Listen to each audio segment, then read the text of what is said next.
नमस्कार दोस्तों, स्वागत है आपका इकोनॉमी गौरव पाठशाला में।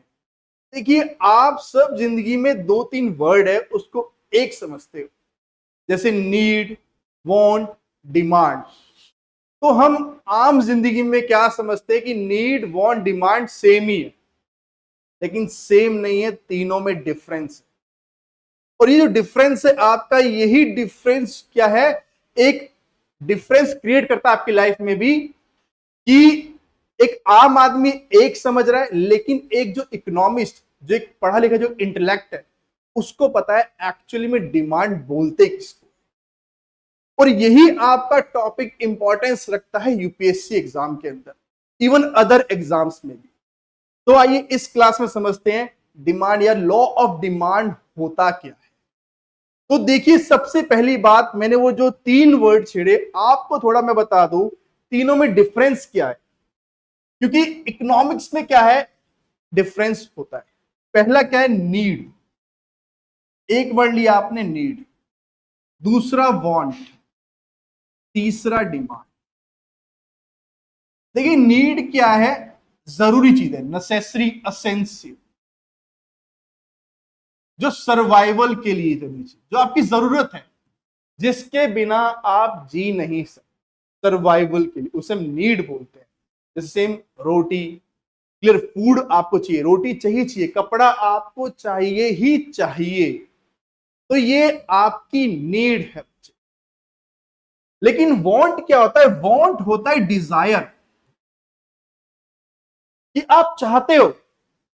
जैसे फॉर एग्जाम्पल, रोटी, आपको दाल रोटी चाहिए, ये आपकी नीड है, लेकिन आपको पिज्जा खाना है, बर्गर खाना है, आपको ज्ञानीज की आइसक्रीम खानी है, या फिर आपको जो है सिजलर्स खाने हैं, ये आपकी वांट है।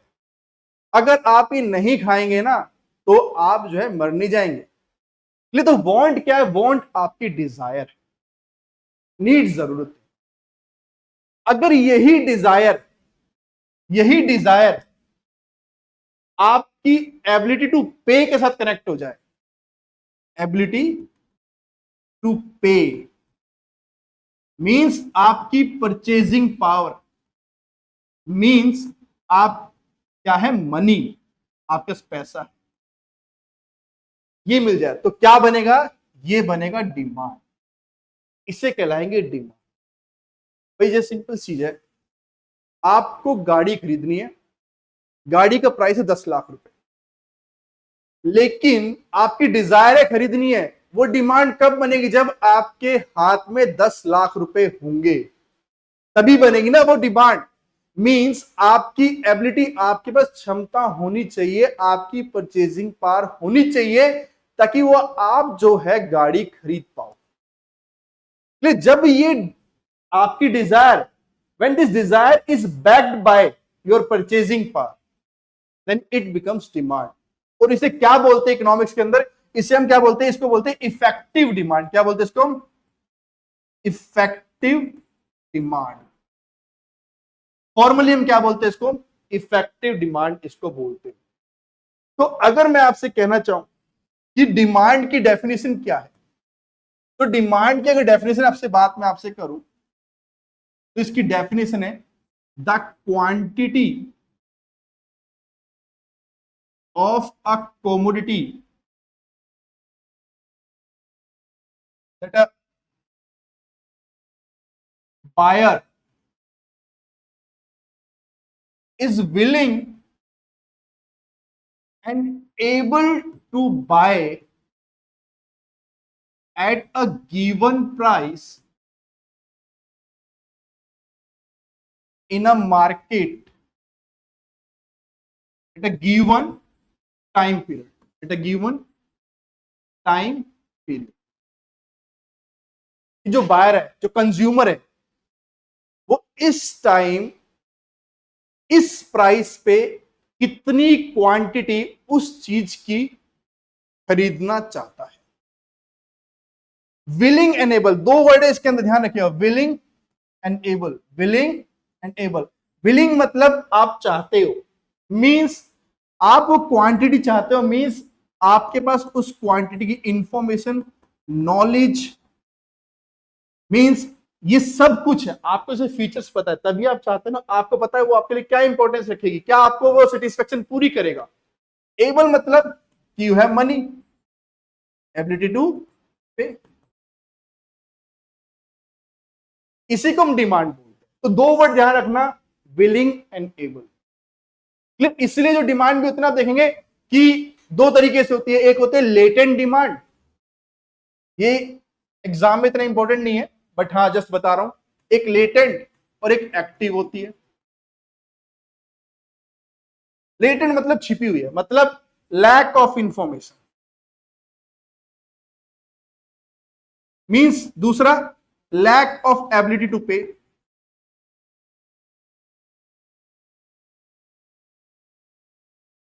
Clear, means free.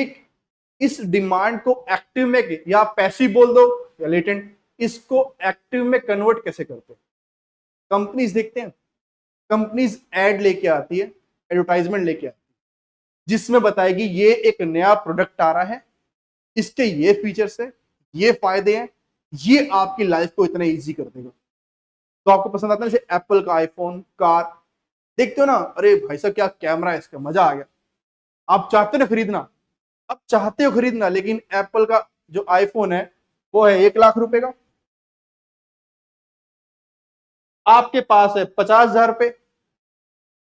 तो अब कंपनीज क्या करेंगी, आपकी एबिलिटी कैसे इंक्रीज करेंगी, परचेसिंग पावर कैसे इंक्रीज करेगा, कि दिवाली नए साल पे आपको डिस्काउंट दे, क्या देगा, आपको डिस्काउंट प्रोवाइड कर, आपको जो है डिस्काउंट ये दे देगा, बोलेगा फ्लैट 50% ऑफ, तो यानी कि उसका प्राइस कम हो गया ना, प्राइस कम हो गया तो आपकी परचेजिंग पावर बढ़ गई, अब आप उस फोन को खरीद सकते। तो इस डिमांड को एक्टिव बना दिया, इस डिमांड को क्या बना दिया, एक्टिव बना दिया। इसलिए देखिए यूपीएससी ने आज तक जो है ना एक सवाल नहीं पूछा, बड़ा बेसिक है, और जितना मेरे को एक्सपेक्टेशन यूपीएससी पूछ सकता है इसको रिगार्डिंग परचेजिंग पावर, बड़ा बेसिक सा। अब आप कहेंगे सर इतना बेसिक क्यों पूछेगा, उठा के देख लो पेपर, बेसिक ही पूछ रखे, इकोनॉमिक्स में मोस्टली। तो पूछ सकते हैं परचेजिंग पावर को आप कैसे इंक्रीज कर सकते हो, तो परचेजिंग पावर को इंक्रीज करने के दो तरीके हैं। पहला क्या, आपके हाथ में पैसा दे दे, मनी, मींस आपकी इनकम इंक्रीज हो जाए, पैसा आ गया, अब आपकी खरीदने की क्षमता बढ़ गई, अब आप खरीद सकते हो। दूसरा, प्राइस डिक्रीज कर दे, उस चीज का प्राइस कम, जब प्राइस कम कर देंगे तो क्या है, आपकी परचेसिंग पावर इंक्रीज हो जाए। इतना पॉइंट क्लियर। अब इसी में एक आता है आपका law of demand, law of demand. Law of demand क्या होता है,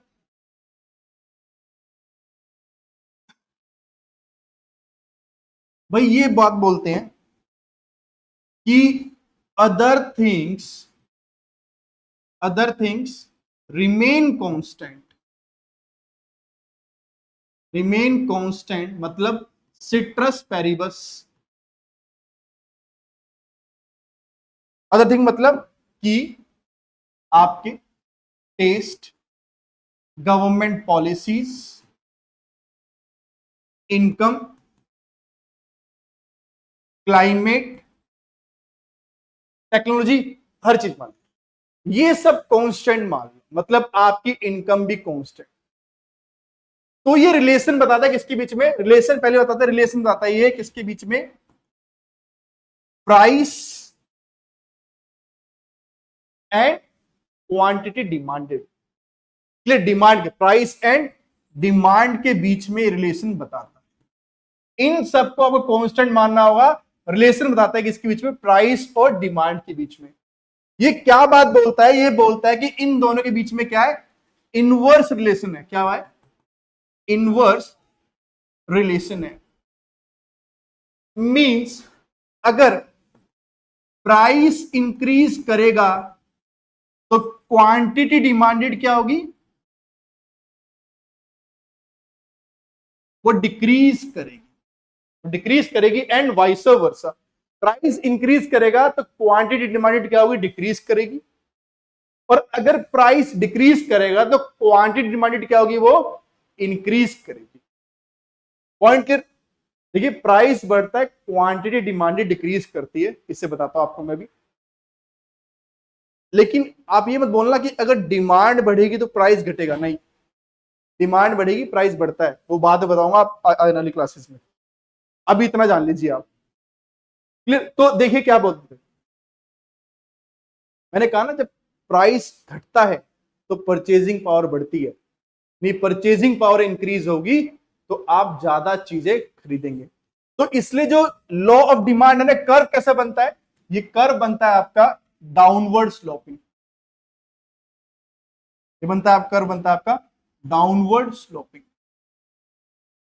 इधर हमने प्राइस लिया, यहां प्राइस इंक्रीज कर रहा है, और यहां आपकी जो क्वांटिटी डिमांडेड इस तरफ है, ये इस तरफ हमने लिया। तो आप देखेंगे कि मान लीजिए पहले प्राइस क्या है, यहां पे प्राइस है 10 रुपीज, तो क्वांटिटी डिमांडेड इस तरफ बढ़ रहा है राइट की तरफ, तो आप देखिए कितना है, मान लीजिए क्वांटिटी डिमांडेड कितने हो गया आपका 100 रुपीज। कितनी डिमांड करी, 100 यूनिट्स। वही जब प्राइस इंक्रीज कर दिया हमने, कर दिया 10 से 20, कितना 10 से 20 कर दिया, तो डिमांड कितनी हो गई, इट रिमेन्स 50। कितनी, 50 यूनिट की। जब 10 रुपए था तो इधर बढ़ रहा है ना, तो हमें 100 यूनिट चाहिए, तो जब 20 कर दिया तो आप देखो घट रही है, डिमांड घट रही है। तो प्राइस इंक्रीज करा तो क्वांटिटी डिमांडेड क्या करती है आपकी, डिक्रीज करती है। क्या करती है, डिक्रीज ये करती है। इतना पॉइंट क्लियर आपको, ये देखा। तो यानी कि इसमें आप ये कर सकते हैं, टेबल बना सकते हैं, ये टेबल है, यहां पे आप इनकम अपनी कांस्टेंट रख लो, कितनी 100 रुपए कांस्टेंट, 100 कांस्टेंट, 100 कांस्टेंट। ये प्राइस है, हम यहां लेते पेन का, ले लेते हैं पेन का प्राइस, पेन हम ले रहे क्वांटिटी पेन प्राइस, और एक क्वांटिटी डिमांडेड। तो आप देखते हैं कि 100 है, इनकम कांस्टेंट है, प्राइस 10 है, तो क्वांटिटी कितनी डिमांड कर रहे हो आप, 20 कर रहे हो। 8 हो गया तो 16 कर रहे हो, 6 हो गया तो 12 कर रहे हो, सॉरी प्राइस डिक्रीज गलत कर दिया, 20 8 हो गया तो 24 कर रहे हो, 6 हो गया तो 28 कर। क्लियर। तो आप देख रहे हैं प्राइस बढ़ रहा है, कम आप डिमांड कर रहे हो, प्राइस घट रहा है, ज्यादा आप डिमांड कर रहे हो। इतना पॉइंट क्लियर हो गया आपको। अब देखिए, अब एक सवाल इसमें और बनता है कि जो डिमांड कर्व है, why demand curve is downward sloping, downward, why demand curve is downward sloping. देख रहे हैं, ये आप देख रहे हैं नीचे की तरफ जा रहा है ना, ये नीचे की तरफ जा रहा है, तो why it is downward sloping. देखिए सबसे पहली बात क्या है, सबसे पहला होता है सब्स्टिट्यूशन इफेक्ट। फर्स्ट है इसमें substitution effect, means related goods होते हैं और उनका जो है रिलेटेड प्राइस, रिलेटेड प्राइस। तो फॉर एग्जांपल आपने अपने स्कूल में पढ़ा होगा कि there is a tea and coffee, tea और कॉफी है, तो आप देखते हैं दोनों ही एक तरह से क्या कैफीन होता है, और दोनों आपको रिलैक्स करने में और आपको जो है हेल्प करते हैं, स्ट्रेस दूर करने में हेल्प करते हैं। और टी आप देख रहे टी कॉफी दोनों को एक तरह से हम एज द सब्स्टिट्यूट इसको यूज करते हैं, एज अ ऑल्टरनेटिव हम इसको यूज करते हैं। तो आप देखेंगे इसके अंदर कि अगर टी का प्राइस बढ़ता है ना, टी का प्राइस बढ़ता है तो लोग क्या करते हैं, उसके ऑल्टरनेट पे चले जाते हैं। और तो टी का प्राइस बढ़ेगा तो टी की डिमांड क्या एक तरह से कम हो जाएगी। तो इट मींस इसलिए क्या है, डाउनवर्ड स्लोपिंग, प्राइस बढ़ा डिमांड कम हो गई, प्राइस बढ़ा डिमांड। ऐसे ही आप ओटीटी प्लेटफॉर्म हो गया, नेटफ्लिक्स हो गया, प्राइम वीडियो हो गया, क्लियर। तो ये भी क्या है, सब्स्टिट्यूट है, इनका क्या है, रिलेटेड आइटम्स, रिलेटेड ये गुड्स है, पहली बात। इतना पॉइंट हुआ। सेकंड क्या होता है इसमें, income effect. Second is income effect.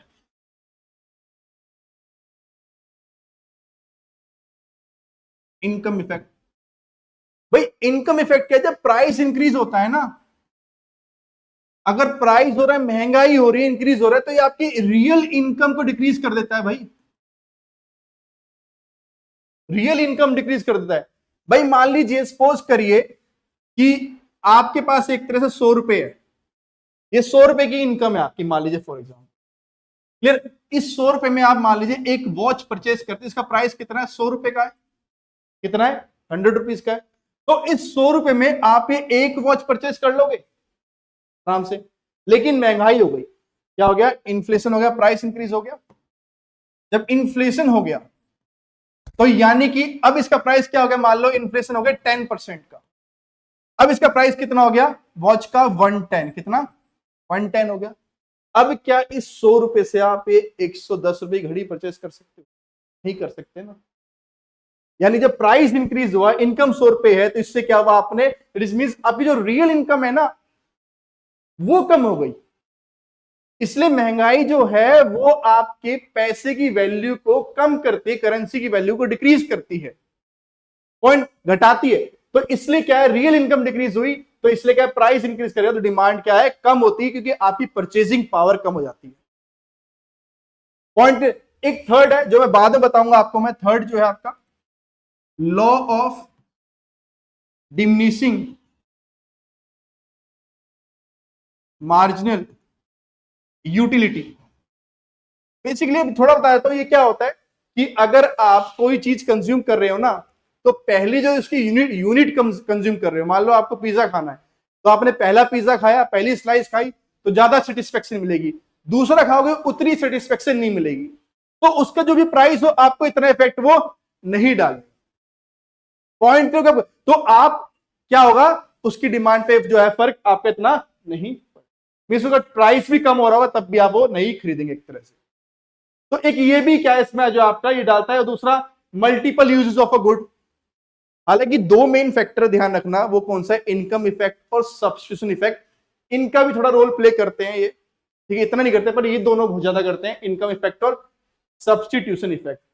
जैसे मल्टीपल यूजेस ऑफ जो है गुड है, मींस कोई भी सपोज करिए पेन है, ठीक है, और या फिर कोई ऐसी चीज है जिसको आप कई चीजों में यूज कर सकते हो, उसका प्राइस कम होगा ना, तो लोग उसको डिफरेंट डिफरेंट चीजों में यूज करना स्टार्ट कर देंगे, तो उसकी डिमांड बढ़ जाएगी एक तरह से।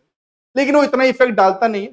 जो मेन जो डालता है वो कौन सा डालता है, जो डाउनवर्ड स्लोपिंग में काम आता है, वो इनकम इफेक्ट और सब्स्टिट्यूशन इफेक्ट।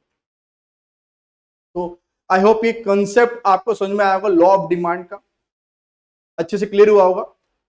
ये माइक्रो इकोनॉमिक्स यूपीएससी इससे सवाल पूछता है, लिंक करके पूछता है, तो इसको अच्छे से देख लीजिएगा। और क्लास पसंद आई हो आपको तो लाइक कीजिएगा, कमेंट भी कीजिएगा, और शेयर भी कीजिएगा, सब्सक्राइब भी कीजिएगा। ऐसी और अच्छे टॉपिक्स नेक्स्ट क्लास में आपके लेके आएंगे। जैसे नेक्स्ट क्लास में बताऊंगा मैं डिटर्मिनेंट्स टू डिमांड, क्या कौन से फैक्टर्स होते हैं डिमांड को इफेक्ट करते हैं। ऐसे में बताऊंगा आपको exceptions to law of demand. फिर एक बड़ा अच्छा टॉपिक करेंगे हम, मार्जिनल यूटिलिटी और टोटल यूटिलिटी और law of diminishing marginal utility.